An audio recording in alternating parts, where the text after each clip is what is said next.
You don't need to worry about me trying to get revenge on Diddy. I've already made 3 moves that ensure he can never come after me or my family. First, I personally reached out to the victims' legal teams. The real reason he isn't getting out isn't what the public sees. It's the buried cases happening behind the scenes. I helped provide legal funding for 7 victims who had stayed silent for years, and I brought in some of the top criminal attorneys in the country.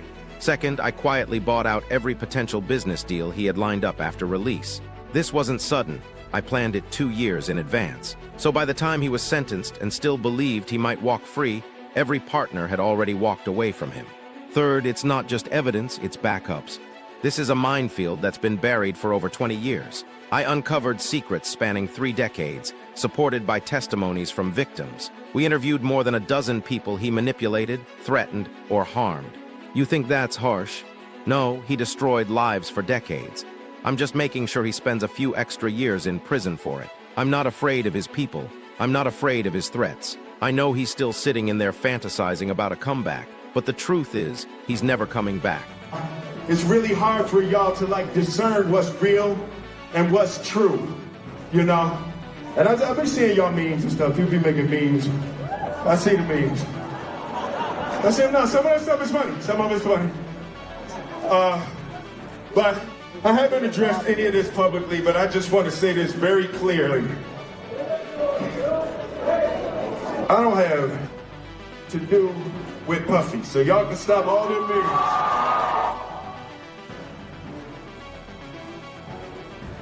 I can stop all of that. I ain't been nowhere near no damn freak off. Listen, I do enough of my own. Don't be putting me in other people. You don't need to worry about me getting back at Diddy. I've got 3 moves that make sure he can never touch me or my family. First, I personally reached out to the victims' legal teams. The real reason he's still behind bars, hidden cases no one knew about. I funded 7 victims who had been silent for years and brought in top criminal attorneys from across the country. Second, I blocked every possible business deal waiting for him after prison. I planned this 2 years ahead. By the time he was sentenced, every partner had already cut him off. Third, I don't just have evidence, I have backups. This is a 20-year minefield of secrets. I uncovered decades of wrongdoing with testimonies from the people he tricked, threatened, or violated. Think it's harsh? He destroyed lives for decades. I'm just making sure he spends extra years behind bars. I'm not scared of his threats. He may dream of a comeback, but the truth is, he's never coming back. J-Lo, Will Smith and Jada tried to pick her up on a threesome and you were gonna beat up Will Smith. Is that true? You really heard that? What? Yeah, I watched it on the internet. You're telling me I can't believe everything I read? What? I don't know what you're talking about. What?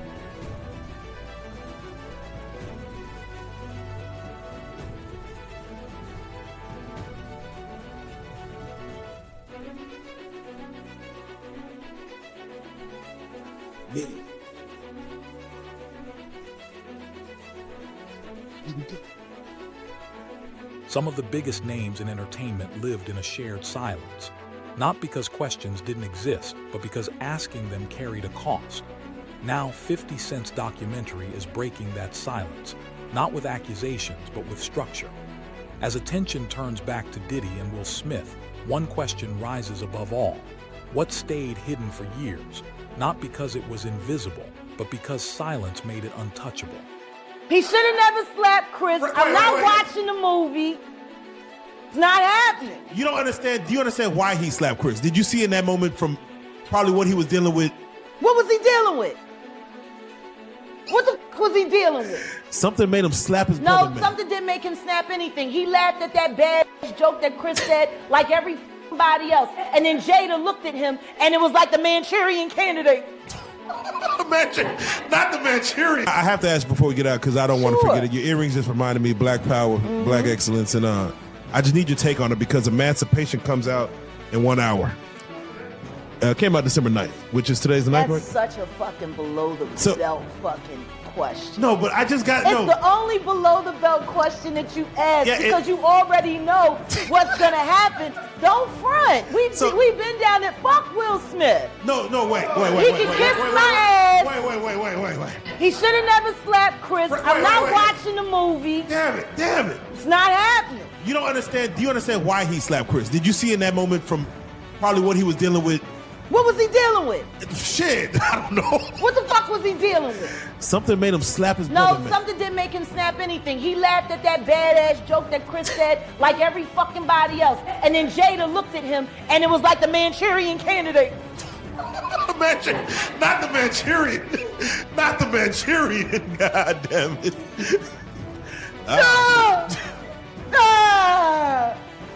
That's what the fuck happened.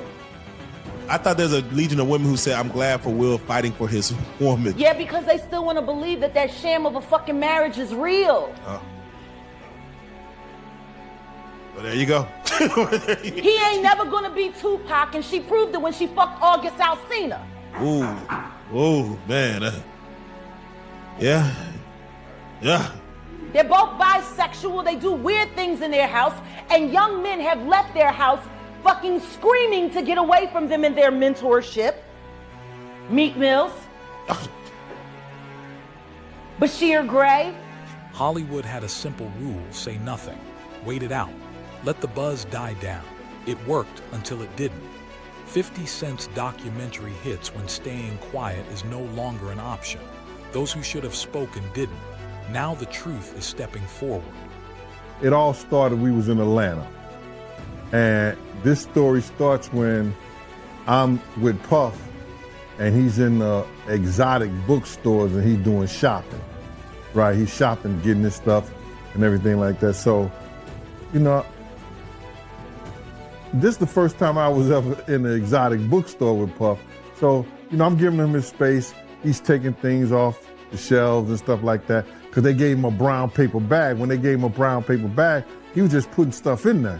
So I said, damn, you know, he got to go put it on the counter and, you know, show everybody what he's getting. So as he going, I'm just looking at the places where he's picking stuff from. So there's one part he picked up some things from up here on my left side. And then he picked like quite a few of them down. I'm like, okay. He put them in the bag. And when I went by there and I looked up there and it said butt plug. And I was like, hey, yo. I was messing with him. Because people don't understand, you know, we was like friends. He was a part of the same, so I'm still gonna tease him. I'm still gonna mess with him and everything like that. I could do that. It wasn't just no security thing. So I say, yo, what are you getting this for? And it said butt plugs, and he was like, yo, can I do my shopping by myself? I said, yeah, you could do it by yourself, brother. And he started walking and everything like that. When he got I just waited at the counter. When he got to the counter, he didn't even have to show the guy nothing. He just gave the guy a wad of money. I mean, like, he gave the guy a stack something like this. And Puff wasn't the dude that carried no 20s and no 50s and nothing like that. And I mean, like, he just said, boom. And we walked out the store. So we had to leave Atlanta and go to North Carolina for a show. You understand? And it was him, this rapper, Sarah, and this other girl. We all got on a G5 jet, and we flew to G4 jet, and we flew to North Carolina. So silence itself becomes a story. When a system protects itself through delay, finally speaking up disrupts years of control.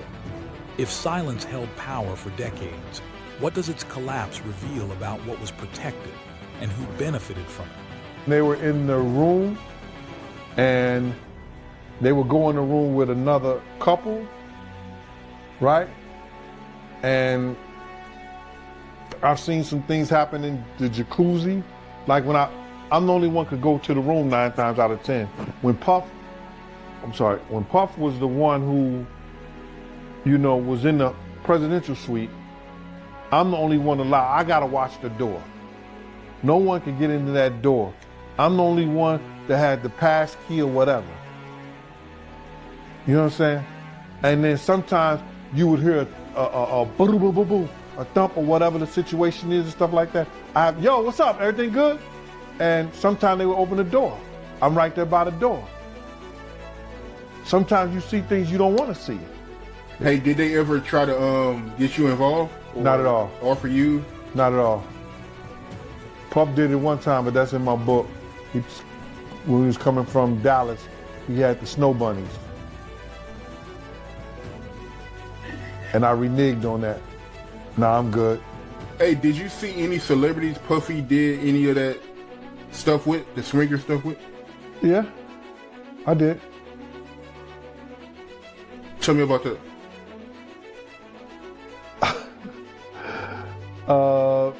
I think I told you about that.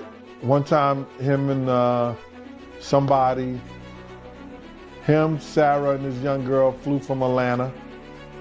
And they, and flying from Atlanta, we had this artist with us,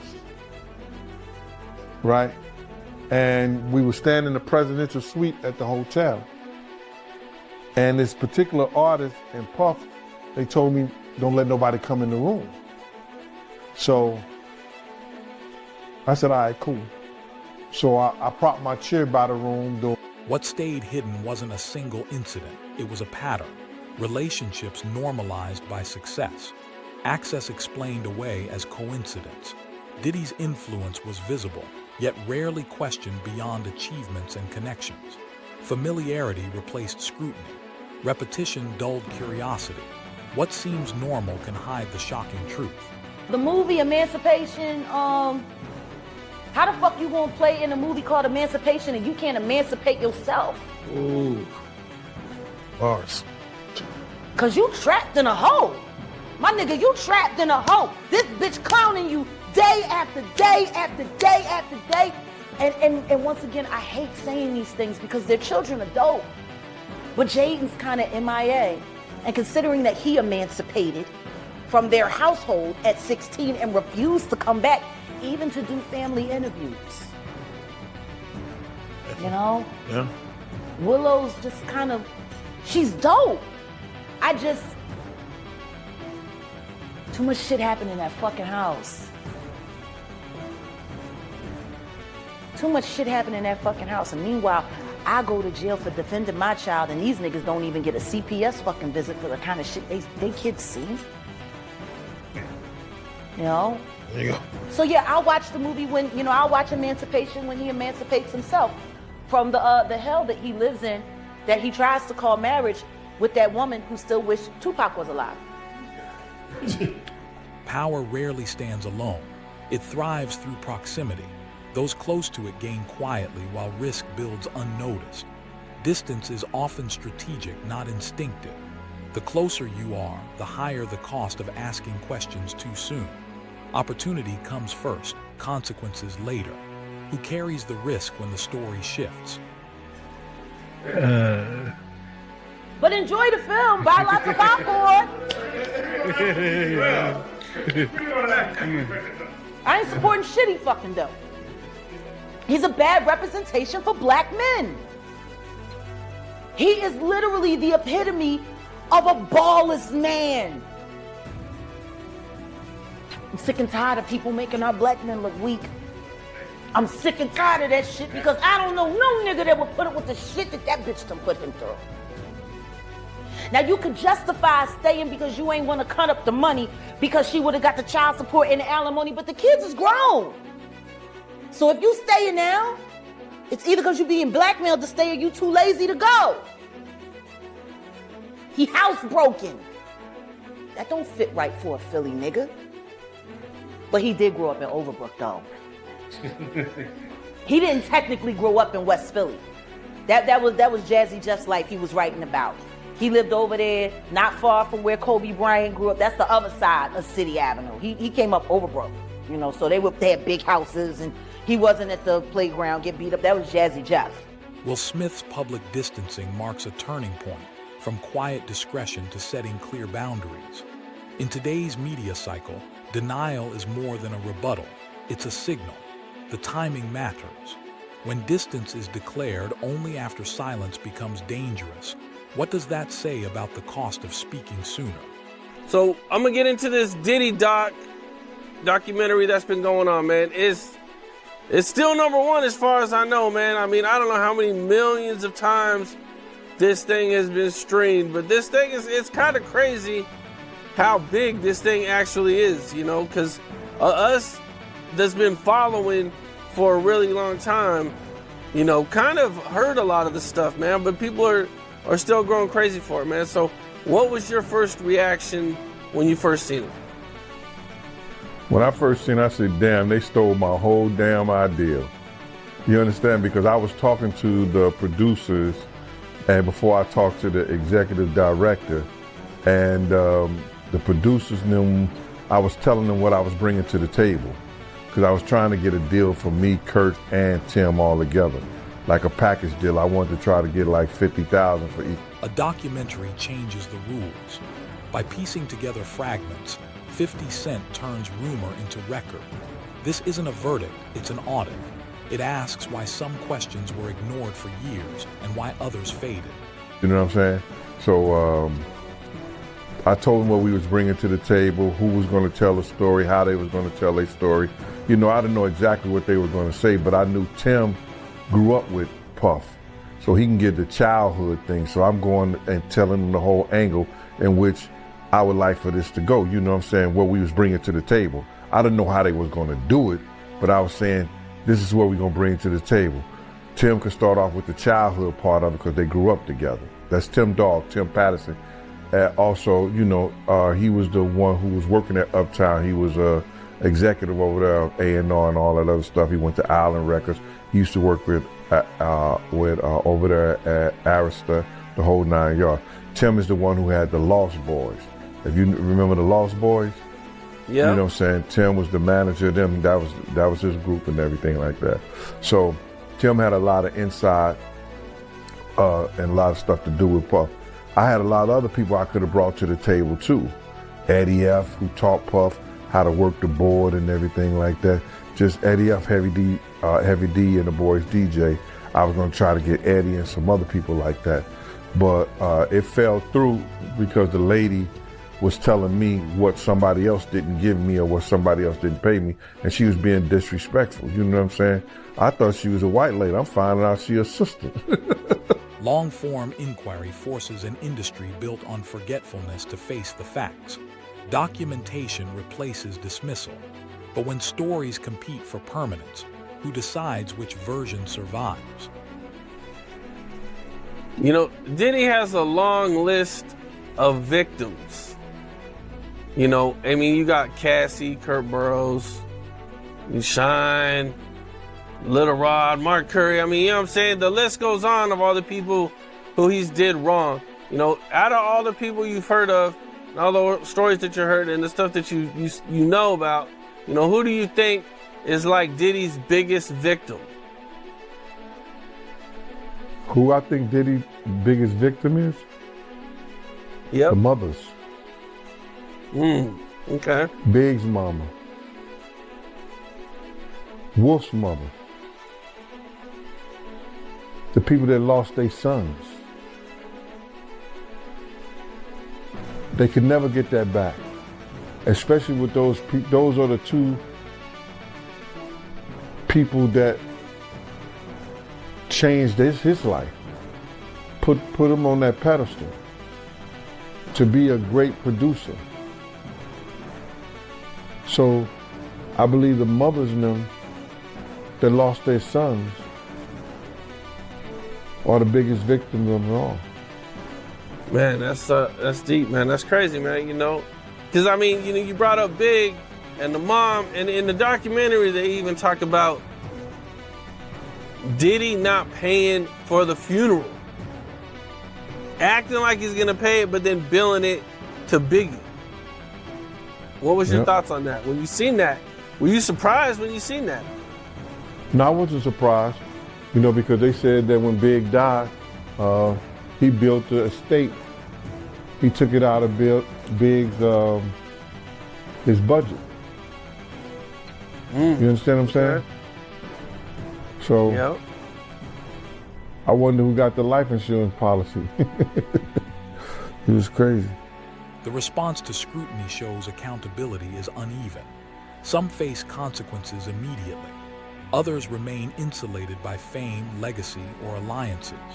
Renewed focus on Diddy, alongside Will Smith, exposes structural protection, systemic, not personal. If accountability only acts when silence fails, can the system ever claim fairness? Well, what I said is that,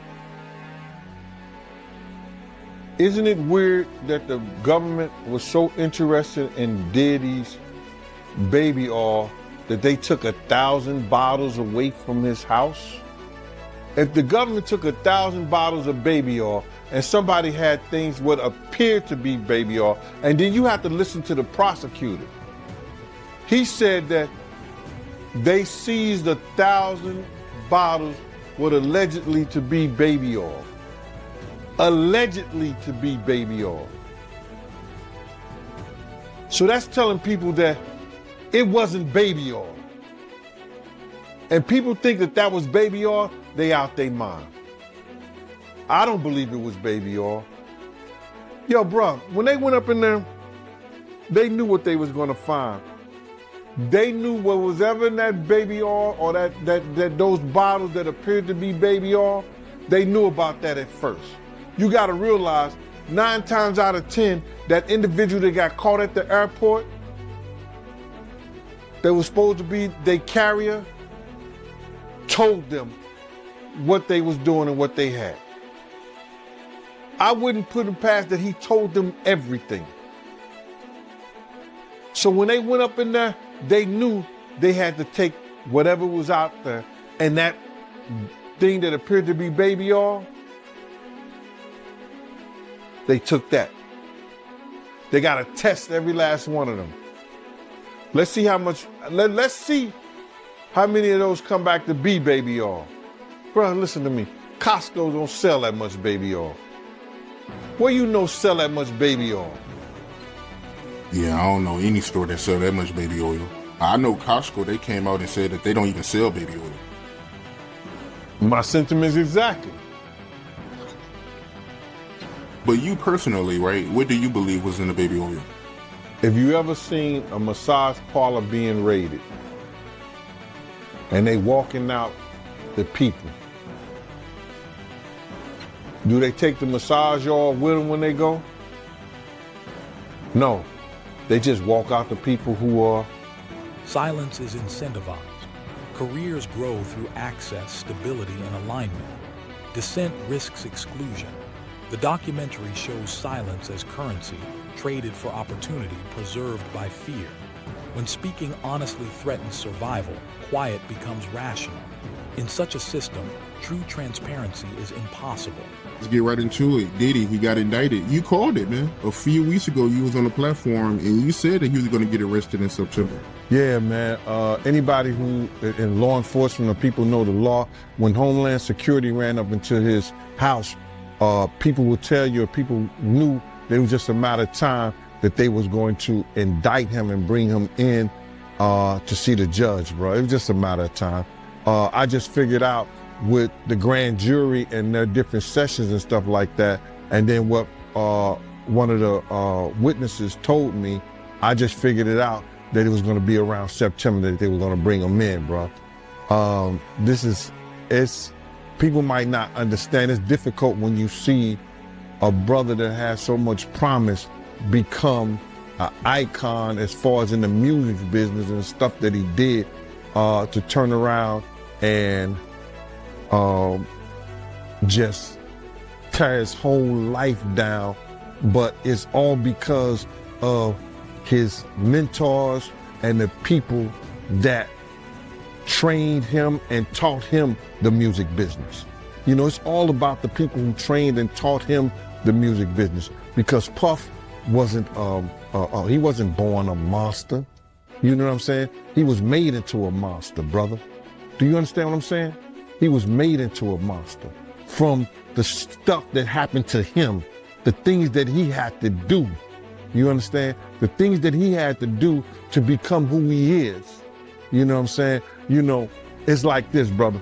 You never like something so much that you can't do without, and you never be willing to do anything to get where you want to be at. You gotta have principles, you gotta have morals, you gotta keep with that stuff. And in that music business, a lot of that stuff get thrown out the window. You understand? And that's what happened to him. He started doing the things to other people that was done to him. To keep it frank, he was doing the things to other people that was done to him. And it is what it is. You gotta know better. And if you know better, you will do better.